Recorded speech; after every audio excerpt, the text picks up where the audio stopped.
1월 2일 화요일 하나님 말씀 마가복음 1장 16절부터 34절까지 말씀입니다. 함께 교독하겠습니다. 16절입니다. 갈릴리 해변으로 지나시다가 시몬과 그 형제 안드레가 바다에 금을 던지는 것을 보시니 그들은 어부라.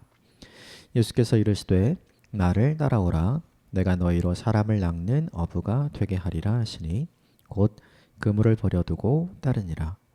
조금 더 가시다가 세베대의 아들 야고보와 그 형제 요한을 보시니 그들도 배에 있어 그물을 깁는데 곧 부르시니 그 아버지 세베대를 품꾼들과 함께 배에 버려두고 예수를 따라가니라.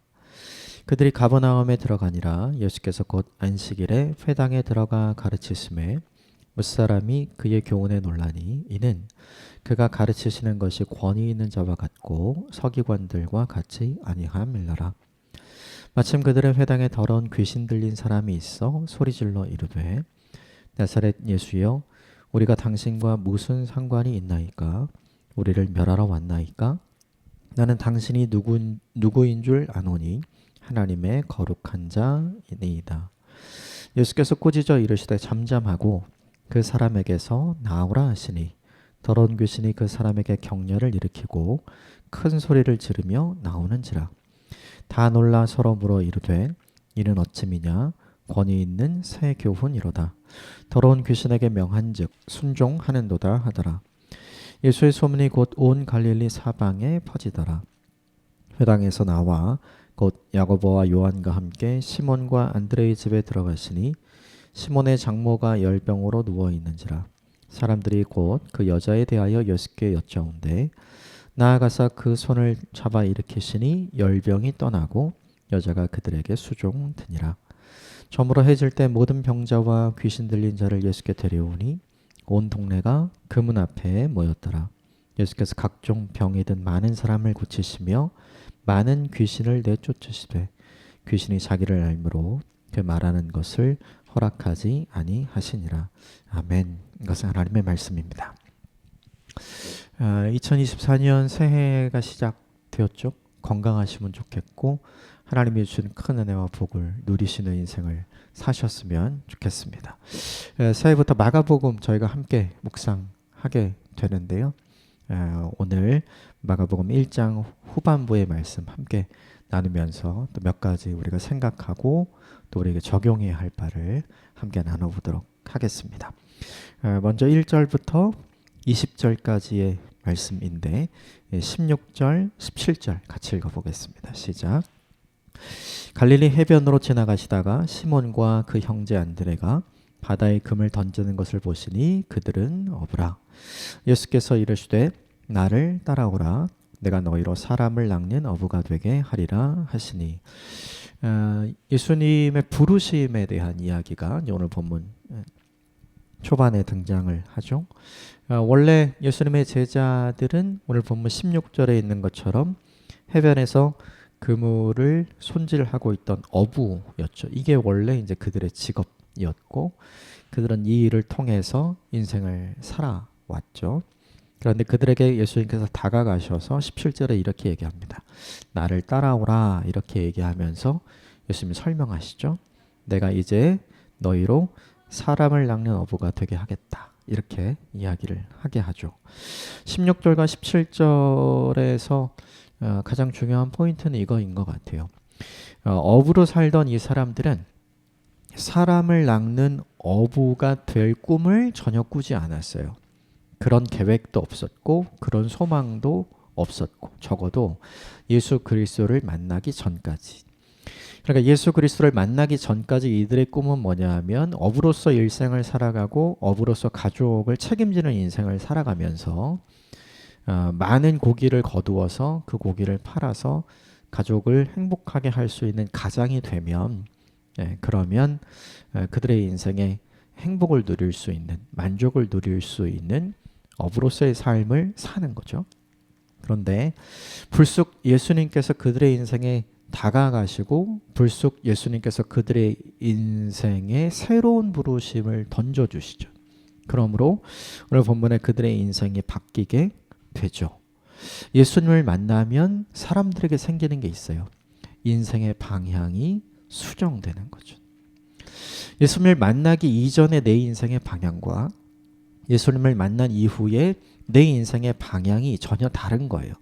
내가 이전에 생각해보지 않은 삶을 살아가도록, 내가 이전에 가보지 않은 길을 걸어가도록 예수님은 우리에게 새로운 인생의 도전을 허락하시는 거죠. 그리고 그 인생길을 함께 가자고 초대하시는 거예요. 그래서 무엇보다 이 16절과 17절이 우리에게 보여주는 것이 있어요. 그건 뭐냐 하면 예수님을 만난 이후 이전과 예수님을 만난 이후의 삶이 달라지잖아요. 우리에게도 적용해야 될 게 하나 있는 거죠. 예수님을 만나기 이전의 삶은 어떻게 하면 고기를 더 많이 잡을 수 있는가가 예수님의 제자들의 관심사였다면, 예수를 만난 이후에는 어떻게 하면 고기를 더 많이 잡을까가 아니라 어떻게 하면 하나님 나라의 복음을 누군가에게 더 많이 전할 수 있을까. 그래서 예수님 말씀대로 사람을 건져 올리는 업으로서 살아갈 수 있을까. 복음 전도자로, 선교사로 살아갈 수 있을까. 그의 인생의 방향이 완전히 수정되는 거죠. 우리에게 적용해 봐야 할 것이 이건 것 같아요. 예수님을 만나기 이전의 내 삶의 방향과 예수님을 만난 이후의 내 삶의 방향이 어떻게 바뀌어지고 있는가. 이 도전은 사실은 제자들이 한 번도 계획하거나 꿈꾼 적은 없지만 이 계획은 예수님의 계획이었고 이 꿈은 예수님의 꿈이었잖아요.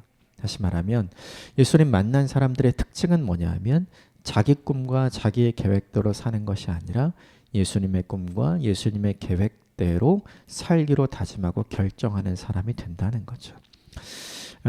새해 1월 1일 신정 연휴를 보내고 일과를 새롭게 시작하는 이제 오늘 하루를 시작하면서 이 말씀이 우리에게 참 도전이 되고 또 이 말씀이 우리에게 축복이 되었으면 좋겠어요. 올 한 해 우리가 연초라서 많은 계획을 세우고 또 올 한 해 이루고 싶은 목표가 있잖아요. 그런데 이 말씀 때문에 그것이 내 인생의 목표와 내 인생의 계획이 아니라 그 모든 것이 주님으로부터 나오는 주님의 목표와 주님의 계획으로 바뀌어지면 너무 좋겠다.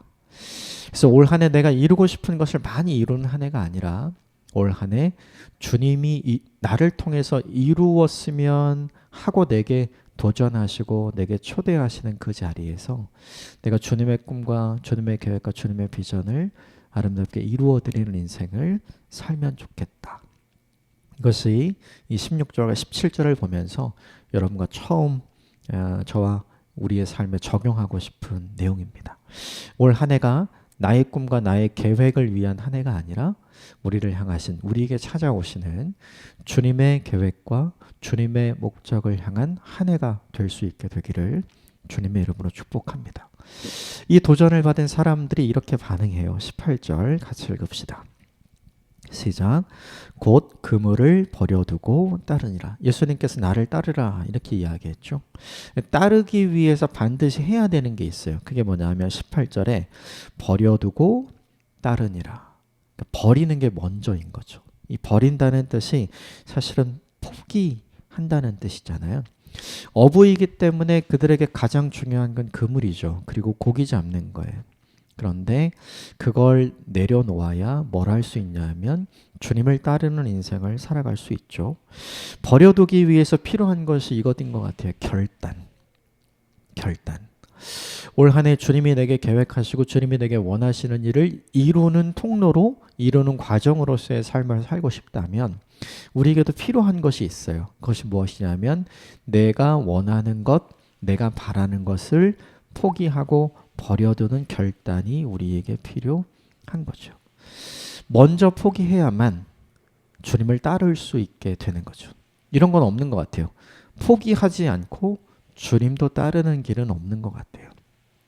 그러니까 오늘 하루가 이 말씀이 우리에게 적용될 때 우리에게 드는 갈등과 고민의 지점은 이것이죠. 주님이 원하시는 것을 선택하기 위해서는 내가 원하는 것을 잠시 내려놓는 선택을 감당해야 되고 그 결단을 해야 하는 거죠. 그런데 오늘 본문에 제자들은 그것을 하죠. 지금 이 순간에도 그랬으면 좋겠고 올 한 해도 이 도전이 저와 여러분에게 계속 있을 텐데 이 도전의 이 초대에 오늘 18절에 등장하는 제자들처럼 버려두고 따를 수 있는 가치의 우선순위를 제대로 정하는 하나님의 사람으로 살게 되기를 주님으로 축복합니다. 우리가 기억해야 할 것은 이것이죠. 주님을 높이는 자를 주님이 높여 주신다. 그죠? 이 말씀을 기억해야 할 것 같아요. 주님을 따르기 위해 내가 원하고 내가 바라던 것을 내려놓는 사람을 주님이 어떻게 대하실까를 생각해보고 기대하십시오. 내가 가진 그물을 버려두고 주님을 따르는 것이 결코 내 인생의 손해가 아니라는 것을 주님이 확인시켜주는 올 한 해가 되었으면 좋겠습니다. 19절 20절 같이 볼까요? 19절 20절 시작. 조금 더 가시다가 세베대의 아들 야고보와 그 형제 요한을 보시니 그들도 배에 있어 그물을 깁는데 곧 부르시니 그 아버지 세베대를 품꾼들과 함께 배에 버려두고 예수를 따라가니라. 야고보와 요한을 부르시는 기록을 또 하죠. 그런데 이들은 오늘 20절에 보니까 아버지와 품꾼들과 그들이 손질하고 있던 그물을 다 버려두고, 앞서는 이제 그물을 버려두고 따르니라 이렇게 되어 있었잖아요. 그런데 이 뒤에는 가족이 등장을 하죠. 그러니까 이건 가족을 등 뒤로 하고 예수님을 따른다는 건 사실은 더 어려운 일인 거죠. 예수를 따르고자 할 때 내가 원하고 내가 지금까지 해왔고 앞으로도 해갈 거라고 생각하고 예상했던 내 일을 내려놓아야 할 때도 있지만, 내가 어디를 가든지 내가 무엇을 하든지 내가 누구와 함께 있든지 나를 지지해주고 그리고 내가 책임져야 하는 가족들까지도 하나님께서 어느 때에는 뒤로 놔두고 나를 따라오라고 우리에게 강권하실 때가 있다는 거죠. 이때는 사실은 고민이 되죠. 그리고 쉽게 선택하기 참 어려운 일 같아요. 그럼에도 불구하고 오늘 본문의 이 세베대의 두 아들, 본문에 등장하는 야고보와 요한은 그 모든 것을 뒤로 한 채 예수님을 따라 가게 되죠. 인생에서 정말 중요한 삶의 우선순위가 무엇인지를 발견하게 되는 때가 우리에게 그런 걸 결정할 수 있는 때인 것 같아요. 내 가족보다 더 가치 있는 예수 그리스도, 내 일보다 더 가치 있는 예수 그리스도. 그것이 경험되어지고 그것이 확신되어지고 그것이 분명하게 아는 순간에 우리가 이런 선택을 하게 될 수 있는 것 같거든요. 그러니까 너무나 쉽게 감정적으로 이런 선택을 한 것이 아니라 마가복음 오늘 본문 이전에 예수님에 대해 들었던 소문들, 또 예수님에 대해서 들었던 이야기들, 또 본 증거들이 있었기 때문에 이들은 확신하고 이것을 선택하게 되죠. 18절도 마찬가지고 20절도 마찬가지인 것 같아요. 예수님을 따르기 위해 내려놓고 포기하고 버려두고 선택해서 가야 하는 것이 있다는 거죠. 그것을 하기 위해서 우리에게 필요한 일이 있는 것 같아요. 그것은 무엇이냐면 가치의 우선순위가 결정되는 일. 바라기는 올 한 해를 살아가면서 내 일보다 주님이 더 가치 있는 한 해가 되었으면 좋겠고, 또 내가 사랑하는, 내가 포기할 수 없는, 그렇죠? 내가 사랑하는 사람들, 내 가족보다 주님이 더 포기할 수 없고 주님이 더 가치 있는 이 우선순위가 제대로 정립되는 올 한 해가 되었으면 좋겠어요. 이것은 분명 쉽지 않아요. 그러나 이 일을 선택한 자를 주님께서 어떻게 보실까를 염두에 두는 일이 우리에게 필요한 거죠. 16절부터 20절까지 오늘 본문의 이 5절의 말씀을 함께 묵상하면서 올 한 해 이것이 잘 정리되었으면 좋겠습니다. 내 인생에 주님보다 귀한 것이 없습니다. 주 예수보다 더 귀한 것이 없습니다. 그래서 내가 모든 것보다 주님을 최우선의 가치로, 내가 모든 것보다 주님을 최선의 앞으로 내 인생에 모십니다. 이 믿음의 고백을 할 수 있고 이 믿음의 고백대로 살아가는 올 한 해가 되기를 주님의 이름으로 축복합니다. 이렇게 주님을 따른 사람들에게 주님께서 경험하게 해주신 두 가지 놀라운 일이 있는데, 그것이 21절부터 22절까지는 주님이 전해주신 말씀의 능력을 경험하게 해준 것, 말씀의 권위를 확인하게 해주신 것과, 또 하나는 23절부터 27절까지 강력한 영적인 권위를 갖고 계신 것을 귀신 들린 사람을 온전하게 치유해 주시는 과정을 통해서 주님께서 확인시켜 주시는 거죠. 우리 22절과 그리고 26절, 7절 여기만 같이 읽어보겠습니다. 함께 읽읍시다. 시작. 22절 못사람이 그의 교훈에 놀라니 이는 그가 가르치시는 것이 권위 있는 자와 같고 서기관들과 같지 아니함 일러라. 26절 27절 더러운 귀신이 그 사람에게 격려를 일으키고 큰 소리를 지르며 나오는지라 다 놀라 서로 물어 이르되 이는 어찌 미냐 권위 있는 새 교훈이로다. 더러운 귀신들이 명한즉 순종하는도다 하더라. 우선순위를 결정하고 그리고 포기하고 내려놓고 주님을 최우선순위로 여기며 주님을 따른 사람에게 주님께서 보여주신 두 가지 특별한 은혜가 이거예요.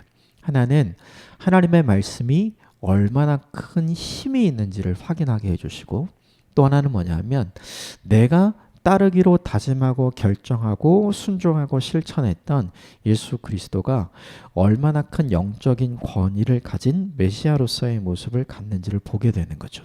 중요한 건 이거예요.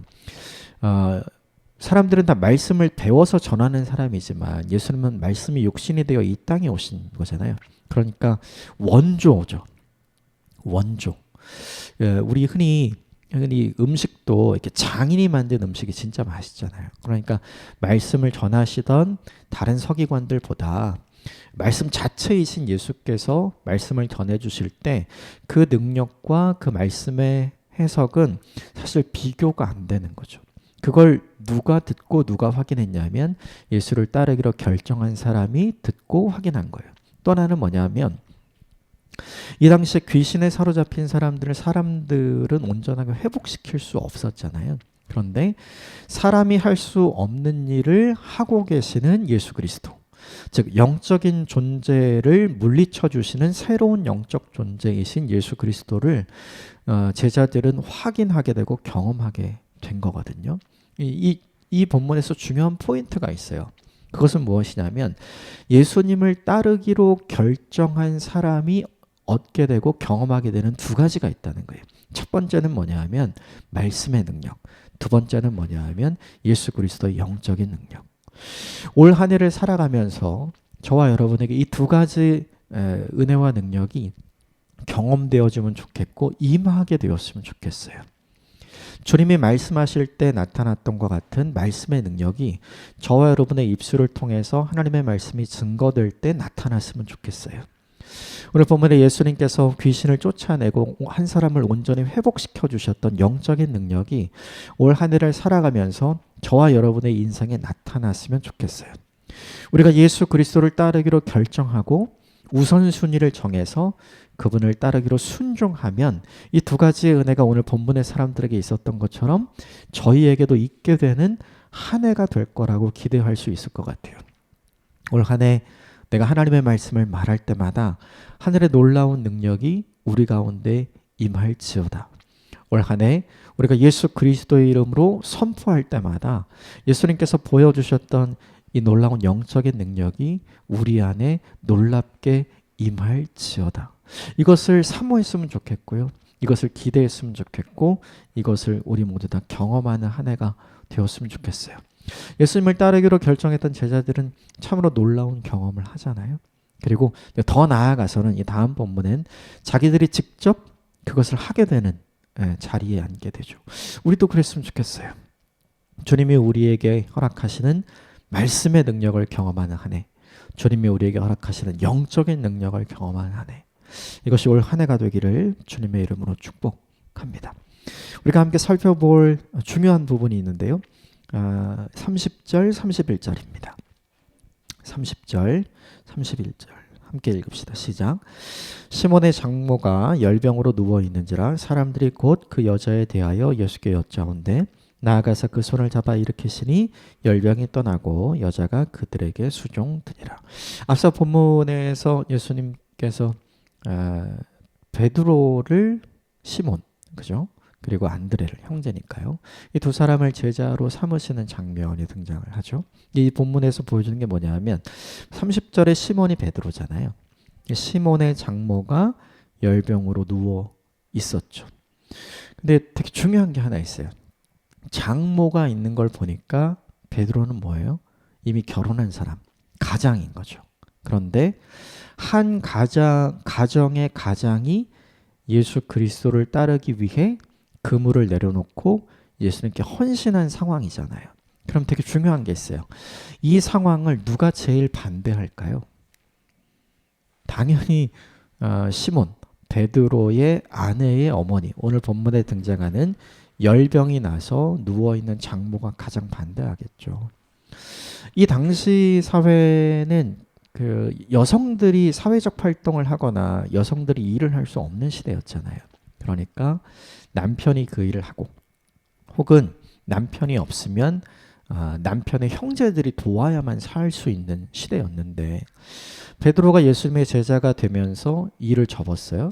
그러면 형제였던 안드레가 책임져야 되는데 안드레도 일을 접고 예수님이 제자가 됐잖아요. 그러니까 사실 베드로의 가족을 그 누구도 책임질 수 없는 상황이 지금 본문에 펼쳐진 거예요.